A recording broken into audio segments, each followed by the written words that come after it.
Should NFTs be used to replace the concert ticket? Or really tickets to anything, right? Should NFTs replace the tickets to concerts, sporting events, comedy shows, theater?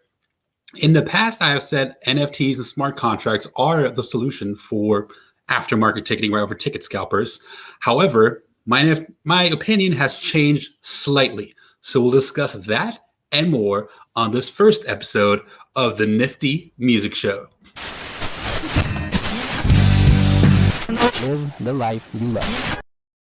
What's going on, everyone? So this is the first episode of the NIFTY Music Show on the Making It Network.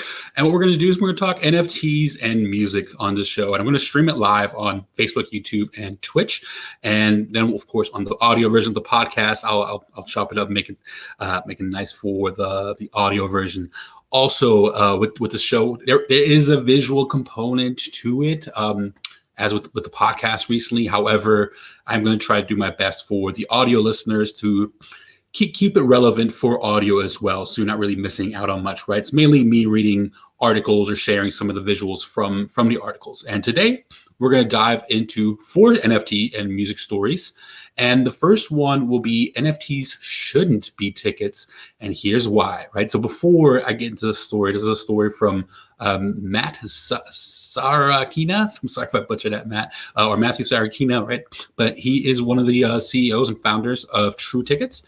It's a ticketing company that uses blockchain technology for ticketing. And they do some really, really cool things, such as having an ever-changing ticket, right? So it's a ticket that changes and evolves over time, meaning the ticket will not be the same in 10 seconds from now as it is right now, right? So what that does, it prevents people from scalping tickets, right? So you cannot scalp a ticket, because if you sell the ticket on, let's say, StubHub, then when you go use that ticket at the show, it will not work. You can only use the original ticket. So that's True Tickets. So let's dive into this first article, right? So as I've mentioned in the past, I have said that NFTs and smart contracts are the future of ticketing. And really, after talking to Matt about this and about the future of ticketing, my opinion has changed a little bit, right? So NFTs shouldn't be tickets, and we'll go over why. I'll read through this article a little bit and add some commentary here and there. But let's dive in. So why should NFTs not be tickets? So he starts with a little bit of a story, right? So I'll start with the story as well. So Game 3 of the 2019 NBA Finals was pivotal in the Toronto Raptors' run towards its first league championship. There was also a moment during the game that captures the complicated relationship of tickets and NFTs. Toronto led most of the game comfortably, but with Golden State about to cut the lead but to 8 points, the Raptors blocked the fast break layup, sending the ball out of bounds, and Toronto guard Kyle Lowry diving into the stands after it. Almost as soon as he landed, he was shoved and cursed at by a fan sitting in a courtside seat. The man was quiet. So I'm not the best out route leader. The man was quickly identified as billionaire venture capitalist and Warriors minority owner Mark Stevens. Punishment from the NBA was swift, which was $500,000 fine and a year's ban from the league, including from his own team's arena. So that's a really important point, right? So basically, the owner of the team got suspended from his own team, like from his own arena, right? The arena where his team played, he got suspended. So why is this relevant to tickets and NFTs? So we'll continue on with the story. So the story continues. Wait, an owner can be banned from the seat he essentially owns? Tickets for the vast majority of live events are not and will almost certainly never be owned assets, even for the team owners. In conversations I've had with venues, teams, and leagues, the overwhelming majority do not want their tickets to become ownable assets. They will remain revocable licenses. The most recent episodes in Boston, Philadelphia, and New York only reinforce that perspective. Why does that matter? And so, again, a ticket, as he mentioned in the article, it's a revocable license. So when you buy a ticket to a show, that ticket comes with rules and basically a contract, right, that you agree to when you buy the ticket. So part of that is, tickets are non-refundable, no exchanges, and blah blah blah, and all that's that good stuff, right? So when you buy a ticket to a concert or to a sporting event, to wherever, that ticket is just a license so that you can go there, right? So this kind of sets up the idea of what a ticket is, and then what an NFT is, and should an NFT be a ticket, right? So let's continue on with the story. What a ticket is versus what an NFT is. There has been a great deal of ongoing hype around non-fungible tokens, NFTs, as tickets, and for good reason. At the broad brush level, it seems like this could be a good fit. NFTs are quickly gaining traction in the sports collectibles market and among artists. And Dallas Mavericks owner Mark Cuban went so far as to say his team is actively exploring ways to make Mavericks tickets into NFTs, which would effectively make them ownable assets. It's important to note, however, virtually all teams, including Dallas, define tickets or seats as revocable licenses, right? So again, here's that revocable license, which is why it makes it difficult that an NFT, an owned asset, could be a ticket, right? So the article continues, tickets are keys to experiences.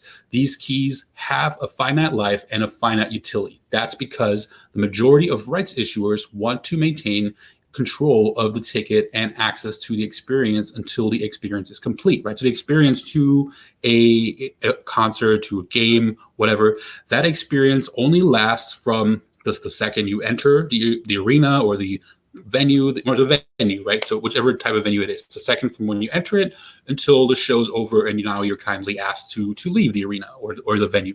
And that's how long that license lasts, right? You cannot come in before door time. So it usually says doors, let's say it's 7:00. And then once the show's over and security is asking you to leave, that's when your license is over, right? So it's a temporary short-term license. So we'll continue with the article. It's important to note, however, virtually, or I guess it was right there. Let's see, where did I end? So NFTs by contract are portrayed as owned assets. This is groundbreaking for digital content, offering a way to both claim and prove ownership for a medium that previously had no method to certify authenticity. This doesn't work for tickets, and the Golden State Warriors moment shows us why. Let me just take a quick look. It talks about reading the fine print, right? Decoupling tickets from NFTs. It's a short article, so let me just continue on. So what a ticket is, read the fine print, right? So on the surface, all NFTs appear to be ownable assets, capable of generating royalties upon sale and transfer. But not every NFT is created equal. Yes, NFTs can incorporate smart contracts, right? Smart contracts is the technology that I always thought was the solution to ticket scalping. But I always associate that an NFT is required to have a smart contract. You actually do not need to have an NFT if you're using smart contracts. So continue on with the story. So yes, NFTs can incorporate smart contracts that can generate royalties and remunerate future sales back to the original owner. However, it pays to read the fine print to understand what you are actually buying. Did you buy an asset, or did you actually buy a non-exclusive, non-transferable, royalty-free license to use, copy, and display the art for your purchased NFT and any included merchandise? In the latter case, what exactly do you own? Right? That's what's important when you're buying an NFT. What is it that you actually own? And again, if a ticket is a revocable license, you don't own that ticket. You just have a temporary use of this license, which is, again, why NFTs should not be tickets. If an NFT is an owned asset on a blockchain, but is treated as a license, then how can it be revoked? The answer is access. Many NFTs being sold today contains stipulations that they must remain inside the marketplace from which they were originally purchased. This means those marketplaces can restrict your access to them if the license is revoked, much of the same way as a venue can restrict access to a ticket holder for violating terms of use, right? And one of those terms of use is you show up drunk, right? Like wasted to a venue, and you are deemed like a risk to the audience, then you're not going to be allowed to get into the show, right? So again, that license can be revoked before you even ever enter the arena. So there's definitely stipulations. You can't bring, weapons or drugs or any kind of other things into the arena, right? And that's all part of the contract. These days, as much as you agree or disagree, and especially as much as I agree or disagree, right? At some venues, you cannot show up without proof of vaccination or a negative test, or depending on the city, right? So we can have to have a vaccination. And that again, it's before we even enter the arena, right? So that's part of your license agreement when you buy a ticket. So that's why it's important to read the fine print when buying tickets. So continue with the article. Let's see, where were we? If an NFT is an owned asset, so we got there. I'm all over the place. so then how exactly might live entertainment, sports, music, the arts best take advantage of an NFT? So decoupling tickets from NFTs, the good option, right? So Cuban told CNBC this spring that his Mavericks are trying to find a good option to turn tickets into NFTs. His statement alludes to decoupling NFTs and tickets, which gives the rights issuer the best of both worlds. It provides control over their tickets and the ability to leverage NFTs as an experience, ownership, and engagement tool. Ian Lee, the managing director of crypto-focused venture firm IDEO Collab, believes we need to look beyond collectibles and that NFTs should be designed as experience, not products. Ian outlines several ideas to achieve this, including identity and reputation management, community membership, and collective experiences. He also introduces the idea of NFT-enabled composable products derivatives with potential applications for custom apparel, gaming, media, aerospace, and food. Right. So basically, if you separate the ticket and the NFT, you can basically almost have an added bonus by separating the two. So you get a ticket, right, when you buy a ticket to a show, and then you get the NFT. And another cool thing you could do, right, with these smart contracts attached to the tickets, where the barcode is constantly changing, so you can't sell it. What you could do is once you enter the arena and scan your ticket, right, so whatever wallet you use, so let's say it's, I don't know if True Tickets has their own wallet where the tickets live, but it sounds like they do, right? So whatever, I would say a ticket, it wouldn't be a ticketing provider. It's not necessarily selling you the tickets. This is where you store your tickets, right? So whatever ticket wallet you will use, a cool thing that could happen the second you scan your ticket, then your NFT drops into your wallet, right? And you could do all different types of fun NFTs where they are, the collectible aspect is really important. Maybe there's different NFTs for each show. They're specific to that show, right? Maybe each show has multiple different NFTs, some more common, some are more rare.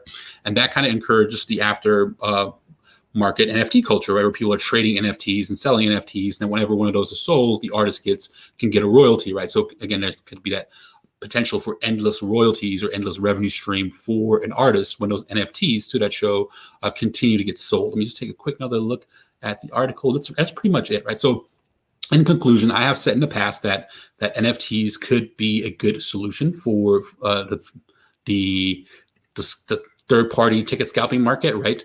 And it really is the smart contract that's the solution, right? So True Tickets has been able to block tickets being sold on StubHub or other places through the smart contract attached to their ticket, which is in the wallet, not necessarily because it was an NFT. So NFTs and tickets, two separate things, but you can combine the two where your ticket comes with an NFT, right? So that would be story number one. Now, story number two.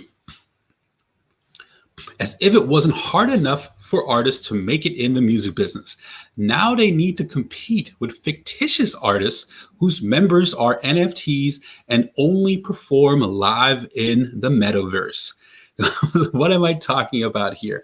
I am talking about the Bored Ape Yacht Club NFTs. So this is a wild and crazy story. So let's share this next article, right? So Universal forms a Metaverse band based on Bored Ape Yacht Club NFTs. So yes, Universal, the label, right? Universal Music Group has formed a band that only performs in or only will perform in the Metaverse. So Kingship is that's the name of the band. The Gorillaz-inspired virtual group will release music, perform in the Metaverse, and drop its own NFT collectibles. First question I already have is who is actually writing the music, right? So I know there is already capabilities of AI, so artificial intelligence, to write music. It's crazy. There's this app, I forget the name of it, but there's an app where you could basically just type in a few keywords on a topic and it'll write a blog post for you, right? So it'll sound like it was made by a computer, but it's written pretty well. With just a few edits, you can humanize those articles a whole lot more. But now AI can write music, right? So who's actually writing the music? And then if it can get into a really weird rabbit hole, right? So if AI, artificial intelligence, is writing the music, then who owns it, right? So who owns it when that music makes money? Is it all the record label? Is the creator of the AI make any money? That can this future world, it's pretty interesting and exciting, right? So let's go into this article. So in brief, Universal Music Group has formed Kingship, a virtual band based on Bored Ape Yacht Club NFT avatars owned by collector Jimmy McNellis. And so Jimmy McNellis is I guess, a really famous NFT collector, and one of the collections that he's really big in collecting is this Bored Ape collection. Right? I'll talk a little bit more about that in just a second. But Kingship will release music and perform in the metaverse with plans to release its own NFT collectibles. Right, so that's the little brief for the article, and let's dive into this article a little bit. Reimagine the virtual band playbook of Gorillas with a crypto twist. Major music label Universal Music Group announced today that it has formed a metaverse group featuring a quartet of characters depicted in the Bored Ape Yacht Club NFT collection. This is wild. So the Bored Ape Yacht Club, it started this year, so in 2021, right? So adding some context, and the NFTs that for Bored Ape Yacht Club will give you access to members only benefits, right? So you become a member of the Bored Ape Yacht Club, and I'm sure one of those benefits in the future will be to see their live performances, right? So in April of 17 of this year, they created a Discord channel, and after that Discord was created, they sent out their first tweet the next day on the 18th. And then they dropped a collection of 10,000 Bored Apes, right? They sold out in 10 hours and originally went for sale for 0.08 ETH, right? So again, this was in April. So let's take a look at the chart real quick. So one ETH in April. Let's go, here is my little chart. Let's go to April, like 18-ish, right? So an ETH, let's go right here. ETH was worth around 2,500, is literally 4,100 right now as of this recording. So 0.8 of that, right? So let me do the math real quick on my fancy phone calculator. So 2,500 was one ETH times 0.08. So one of these Bored Ape NFT collections was worth $200, right?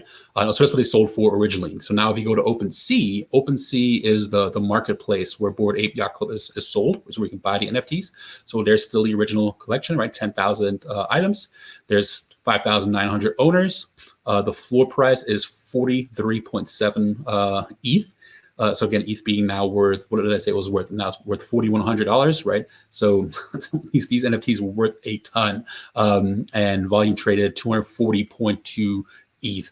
And here's just a little bit of that collection, right, and what they're selling for. So they're asking to the top one is 35 ETH. So 35 times $4,000, right? They're not all that expensive. You have a bunch here for 2.9 ETH, but again, it's $4,000 each, right? So if you have 3 ETH, that's $12,000 for one of these Bored Apes. It's wild. So let's continue on with so 4 of these, right, from this guy's collection, McNeil's, are now the band, the official Kingship band that now artists have to compete with as well, right? So it's not just all the massive amounts of artists, musicians that are out there that you have to compete with, but now you have to compete with digital fake artists, not fake artists, but I'm sure there are real songwriters behind them, but these digital artists that only perform in the metaverse, which is wild where we're going. So the band Kingship is composed of characters pulled from the NFTs owned by noted collector Jimmy McNellis, how you pronounce it, who recently sold another one of his Bored Ape NFTs for $3.5 million at a Sotheby's auction. Universal's next-gen label, 1022 PM, will spearhead the effort. So it sounds like that's the label that's going to be behind these NFT bands, these virtual metaverse bands, right? So the label will develop music for the band. Sounds like the label develop music for the band. So it sounds like there's probably writers that are signed by the label or work for the labels, right? All these major labels, Universal, Warner, and Sony, they have also a publishing arm. So I'd assume the publishing side of Universal Music is probably going to be in charge of writing the music for Kingship, this Metaverse ape band. So the label will develop music for the band to perform in animated and virtual world settings as the online metaverse grows and evolves. Universal also plans to release NFTs based around the band, which can be used for exclusive access into events and will let existing Bored Ape Yacht Club NFT holders have first crack at purchasing them. So you still have to purchase those NFT drops, but if you are a Bored Ape Yacht Club owner, you're getting first dibs, right? So band manager, so they have their own manager, band manager Nicholas Adler, who is also the manager and brand curator for rapper and NFT collector Snoop Dogg, told Decrypt that a Universal representative initially approached him about creating a project more generally around the Bored Ape Yacht Club. Adler had already been connected with McNellis, an early collector of hundreds of NFTs from the project, and proposed working with some of McNellis' owned apes with rare attributes such as golden fur or laser eyes. Now that the deal's inked, they're working on figuring out storytelling elements around the characters, not to mention plans for the music, which is wild. Let me just take a quick skim through the article to see if there's anything else of worth and mentioning. Let's just see. So the goal was to creatively come up with a bright package of apes, said Adler. We're developing the personalities and NFT drops around them. We're developing sounds. We're developing stories and narratives. I think that the project, the process, and the music will be something that consumers and fans will see online as we develop it. I'll be curious to know, too, if these writers that are going to write these songs, right, are they going to be ghost writers? Or is it going to be known, right? Will it be publicly known who the writers are behind the music for Kingship?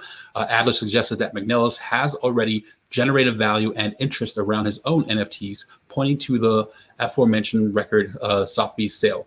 However, they will also work with other creators to bring the Kingship project to life.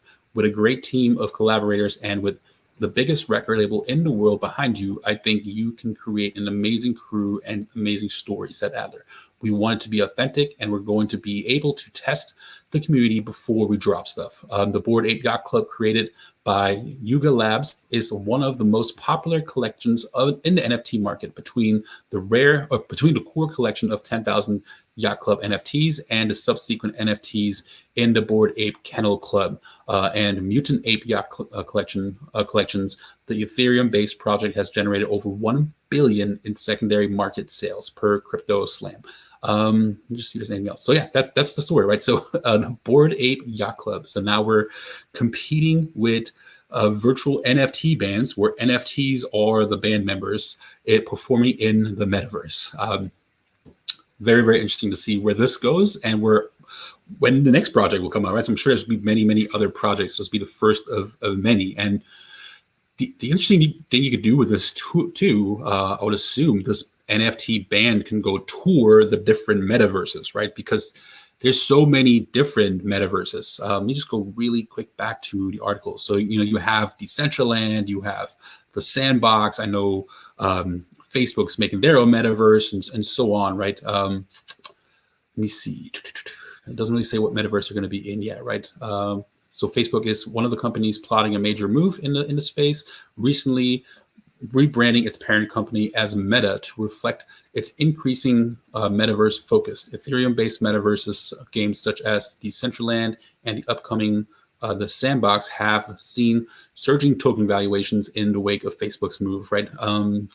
Both settings could serve as potential digital both settings could serve as potential digital locales for virtual concerts, as Snoop Dogg plans to do in the Sandbox. So yeah, so different metaverses, right? So you could tour different metaverses. So the users of the Sandbox could have their own concert of the Kingship, right? Of the Bored Ape Yacht Club, and there could be a concert in the Decentraland, in Meta, right? The Facebook's metaverse version.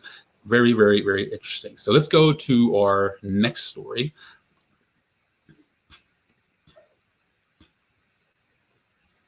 Right. So NFTs once again create a giant threat to record labels. Now, instead of labels funding Let me do that again. NFTs once again create a giant threat to record labels. Now, instead of labels funding projects, a group of individuals can fund projects. And Blau's first single and NFT drop on platform Royal is already worth over $6 million. Right. So now, with the whole smart contract feature, instead of record labels owning the masters or owning the master or the sound recording, now individuals could own it, or they could license it, right? So they could buy a license to the sound recording and now make money off of an artist's music, right? So let's say you have 200 or 300 people that own a song, not just one record label. These people are now going to be the biggest promoters and advocates of those singles because they can make money off it, right? So they make money off the streaming revenue, and they can make money off the resale of that license, right? So let's take a look at this article. Give me 1 second. So shout out to my buddy Lennon Seahawk from EDM.com. He's been on the podcast before, has his own podcast as well, When Life Hands You Lennons. But let's check out this quick article that he wrote. So Blau's NFTs. So Blau is one of the owners of this new NFT marketplace, Royal, right? So subject of the article is Blau's NFT marketplace nabs 55 million investment from the Chainsmokers, Kygo, and more. This funding comes after a 16 million investment back in August. So the article reads, Blau's NFT marketplace has received another huge cash injection. Just months after a 16 million investment, Royal is the name of the platform, Royal has announced a 55 million funding round led by Anderson Horowitz's 16Z crypto fund, the Chainsmokers, Logic, Kygo, Nas, CAA. So that's one of the biggest agencies in the world, right? So CAA, Crush Music, Coinbase Ventures, Founders Fund, NEA's Connect Ventures, and Paradigm all participated, according to reports. The value of music ownership is vastly misrepresented by undervalued today, but it won't be for far. Try that again. I'm terrible at reading out loud. The value of music ownership is vastly misrepresented and undervalued today, but it won't be for too much longer as more musicians embrace the Web3 ecosystem, Blau wrote in a recent blog post, right? So just real quick, when you write a song, right? So there's two copyrights. There's the sound recording, and then there's the composition, right? And they're all both separate things. The sound recording is the master, and that's the copyright that typically the labels, producers, and the artists make the money from, right? And then you have the composition that is pretty much just publishers and songwriters. And the songwriters and artists can be two different people, right? So there could be a songwriter and then an artist that performs on the song. So the artist that performs on the song is on the master, not necessarily also a writer, right? So the writer is on the composition side. So for this project, we're looking at the sound recording, the master. So taking out the label, right? So as if labels hadn't had it hard enough with the rise of the internet, when Napster and all those platforms almost took out the record label world, right? They basically took the major labels from 6 down to 3. And now with the rise of NFTs and blockchain and Web 3.0, it'll be very, very interesting to see what happens to labels in the future and to what happens to independent creators as well, right? So the article continues. Royal is a marketplace for musicians that allows them to sell the royalties accrued from their songs to fans. Blau recently gave away 50% of the streaming rights to his latest song, Worst Case, via Royal. These shares have since been resold for $600,000 and have reportedly given the single a valuation of $6 million. I always tell people that artists' popularity is completely dependent on the fans and the listeners, not the companies and the distributors. Blau said in a statement, if the fans like the music, they share it. They go to the shows. Hey, what's going on? Someone said, what's that one on Twitch? Big shout out. So if the fans like the music, they share it, they go to the shows, they're fully responsible for augmenting an artist's popularity. So why shouldn't those participants achieve upside for believing in someone's early, right? So again, yeah, and it's so true what Blau is saying in this blog post, right? So the fans at the end of the day, they're the ones that give the artist the ability to grow in their careers, right? They give the artist the ability to gain more fans. They give the artist if it wasn't for the fans going to shows, sharing the music, the artist wouldn't exist, right? So it's amazing that Blau is creating a platform where artists can, or fans can participate in the artist's success, right? Instead of these record labels and distributors. So really, really exciting stuff that's happening there. And with that, so here's a quick look at Royal. So that's the marketplace that the single is on, right? So I think he has, if I scroll all the way down, I think there's 200 NFTs. And now we'll dig into the contract in a second too. So there is a contract that goes with it, right? So you don't actually own a piece of the master. It's just a license. Sorry, is that the license word again, right? So license doesn't necessarily mean ownership. So 295 copies of this NFT or this token, right? And each token is worth 0.15% ownership, and then all these collectively should add up about 50%, right? And then here is this NFT on OpenSea. So OpenSea is one of the marketplaces. So it's powered by Ethereum, and it's currently 1.8 ETH for this song. So as we looked at earlier, right? So 1 ETH right now is $4,000 as of today. So 1.8, so almost $8,000 for this one NFT. So is that worth it? We'll take a look at that in a second as well. Real quick, let's go look at the contract for this project. Zoom in a little bit more. Just highlighted a few things. I'm not going to go through the entire contract, right? But it's a 6-page contract, and this just says the assignment of the sound recording royalties. So again, just the royalties and just from streaming only, right? So now if the song gets used in a TV show, movie, film, if the song gets a sync license, you actually don't make money off of this as the part owner of a sound recording, right? So that's why it's just a license. So it's a license for streaming royalties, which is really important to know. So the assignment of sound recording royalties, streaming, this agreement is by and between Bloom LLC and each holder, and in parentheses, each an assignee, right? So whenever the word assignee is used, that is one holder of this NFT. So assignee or each holder of non-fungible token known as a limited digital asset. So again, limited, right? Limited digital asset that is associated with the contract address specified on the signature page of this agreement. Bloom is the owner of 100% of the copyright and to the sound recording known as worst case by artist Blau, right? So again, this makes it very, very clear that just because you own the NFT, you don't really own a piece of the song, right? You're just getting a license of the royalty. So as I continue on, subject to each assignee's compliance with its obligations under this agreement, Bloom hereby assigns to each assignee 0.15%, the assigned share of Bloom's royalties earned after the announcement date from on-demand streaming of the recording, right? So streaming royalties only. Let's see, how do I get to the next page on here? Right, so it's kind of a weird view. Let me see something real fast.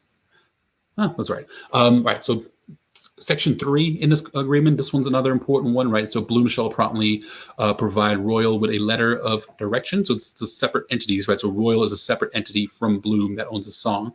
Bloom shall promptly provide Royal with a letter of direction instructing Royal pursuant to the Royal agreement to distribute or make available the assigned share from time to time to the current assignee, as determined by ownership of a token.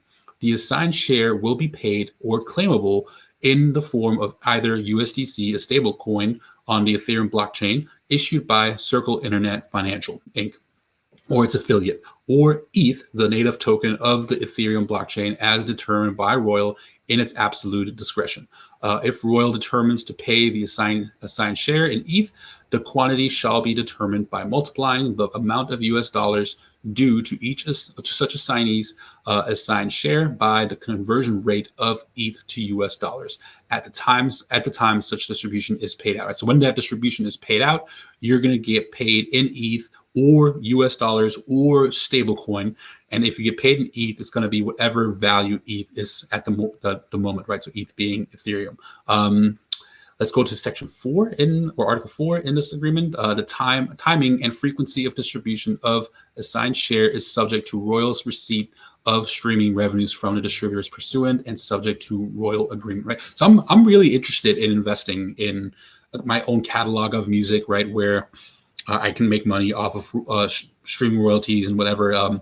And Royal is definitely a platform I have my eye on. I'm going to be looking at what other projects are going to be dropping on Royal. So I'm really, really excited about this. It's just really important to know the legal language of everything, right? So again, you don't own the sound recording, and there's also no, I guess, consistent payment. You don't get paid every single month. And the reason that is because artists don't get paid every month, right? So if you're getting streams from Spotify or from YouTube or wherever else, you're only going to get paid certain times, at certain times. And those times are usually determined by each different platform and by how much money it is, right? So Spotify is not going to pay out $50, but if it's whatever amount it is, right? So whatever, if it's a specific threshold you need to hit on Spotify each month, then they'll do a payout. Or some platforms will only pay out quarterly, right? So you're not going to have consistent payments. So basically what this is saying, whenever Royal receives its share, then they're going to distribute it to the shareholders. And going down to Article 6, each resale of a token by an assignee is subject to an aggregate fee of 5% of the sale price of such resale, right? So if you have this NFT and you're collecting royalties on it and you want to sell the asset, and as the article mentioned from Lennon, the asset has been resold a few times in the past, right? So every time you resell this NFT for the song that you're getting royalties for, then Royal is going to get a 5% royalty off of that, right? I don't think there's anything else really in this agreement, but those are kind of the main things in that agreement that I wanted to point out. Let's get out of here and back to here. And just real quick, one thing I wanted to share as well, right? So if you're trying to figure out how much money can you make on royalties, if you go to Blau's Spotify and you just take a look at some of these songs, right? So here's worst case. That's the song that just came out as the NFT.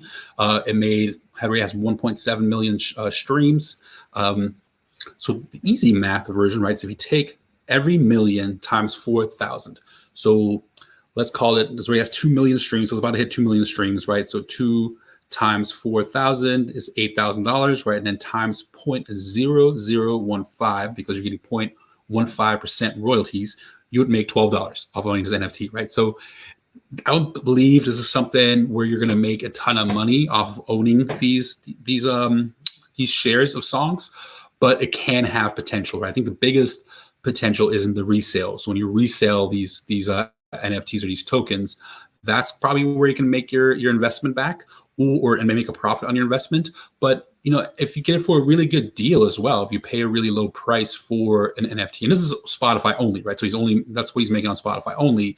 Of course, it's streaming royalties from all streaming, right? So if there's other money coming in from streaming, there could be a higher upside potential. But it's important to know that streaming doesn't pay shit, right? So since streaming doesn't pay shit, you're probably not going to make a ton of money owning these tokens. So it's important to get them for a really good price, and maybe the ownership will expand, right? So if this is successful and people are interested in investing, maybe the future of tokenizing your music, right, and people owning a part of your instead of people owning just a license to your music, maybe now they actually do own a piece of the master, right? And maybe artists will need to sacrifice their master again.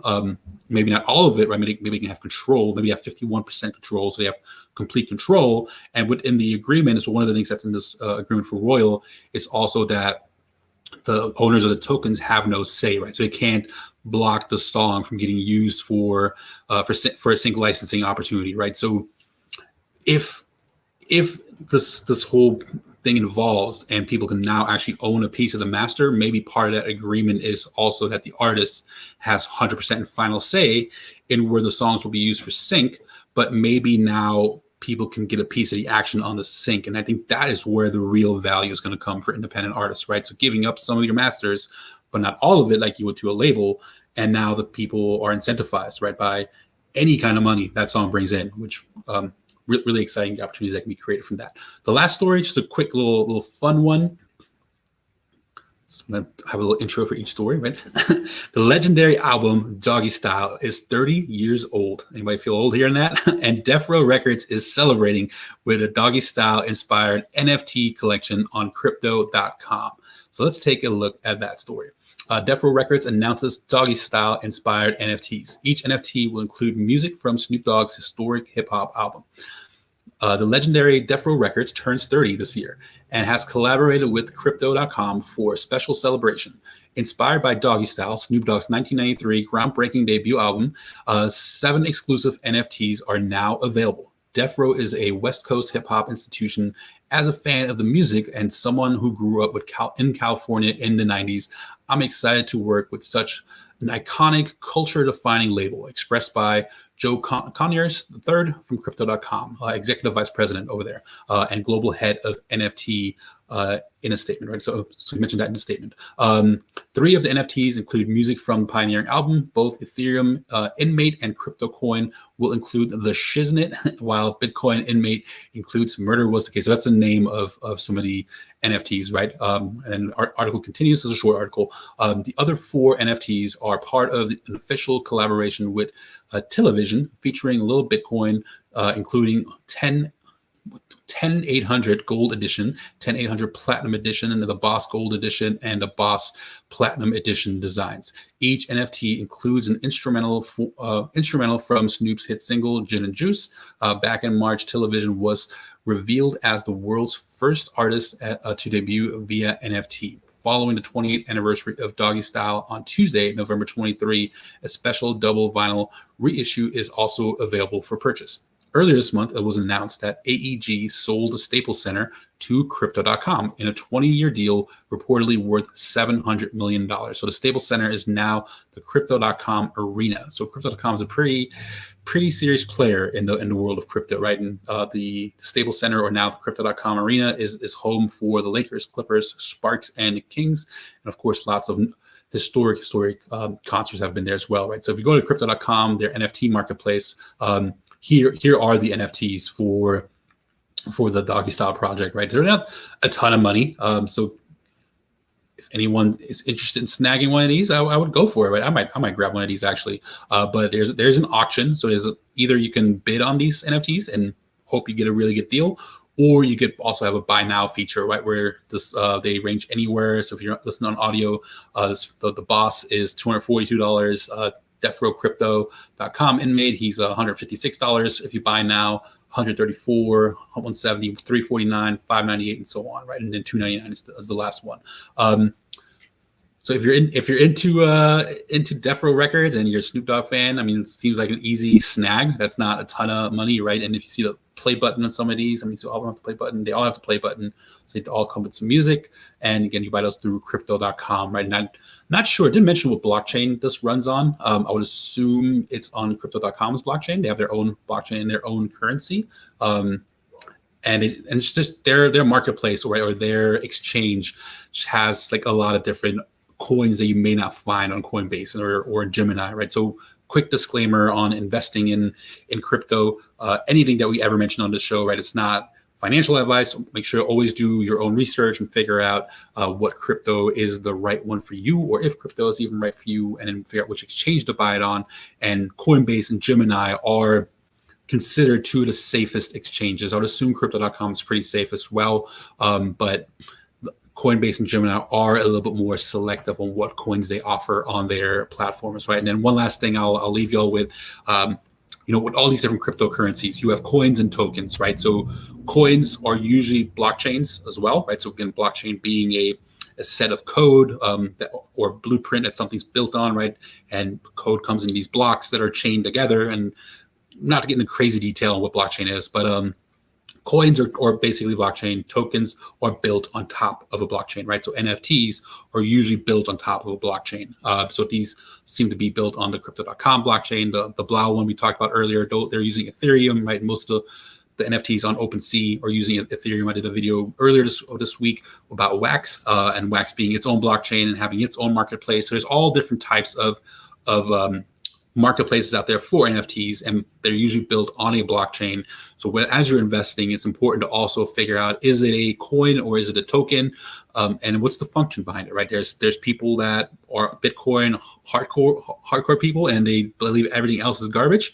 And then there's people that really look into the function of a different blockchain or a coin, right? What actual function does it have in the world, in the metaverse, in Web 3.0, and is that worthwhile investing in? I'm just we'll probably get into some gaming tokens in the future. I'm really big into the gaming world and really paying attention to that, right? And the main reason being is the gaming industry makes more money than film and music combined. So I do have my eye on these gaming tokens from like Decentraland or from Sandbox, right? Because they have been going up. They're increasing in value a lot because people are buying these tokens to participate in these games.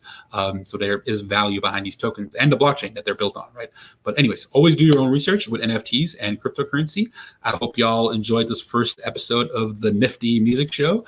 And until next time, right? Spread love, positivity, and kindness in the world and live the life you love.